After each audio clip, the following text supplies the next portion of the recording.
Qeveria italiane ka ndryshuar plan 180 gradë me 2 qendra të emigrantëve të ndërtuara në Shqipëri. Fillimisht këto qendra u ndërtuan për të stërhuar emigrantë në pritje të azilit, por e përballur me bllokimet e gjykatave, qeveria italiane ka vendosur që qendrat e Gjatrit dhe Shëngjinit të konvertohen në bugje për riadhesimin e emigrantëve të palishëm.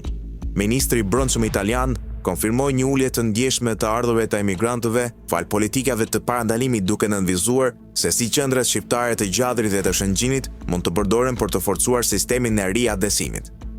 Ministri i Brendshëm Matteo Piantedosi propozoi që këto qendra të pashfrytzuara deri më tani të shndrohen në qendra të paraburgimit të riadhesimit, duke lejuar kështu që emigrantët e parregull të kthehen në shtëpi pa të drejtë qëndrimin në Itali. Ai shtoi se do të jetë e mundur të përmirësohet siguria në qytetet italiane.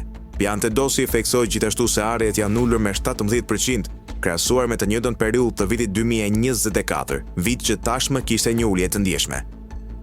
Ministri shpjegoi se kjo rënje është rezultati i përpjekjeve kundër trafikantëve të qendrave njerëzore, por paralajmëroi se paqëndrueshmëria në disa vende të nisjes kërkon ende vigjilencë së vazhdueshme.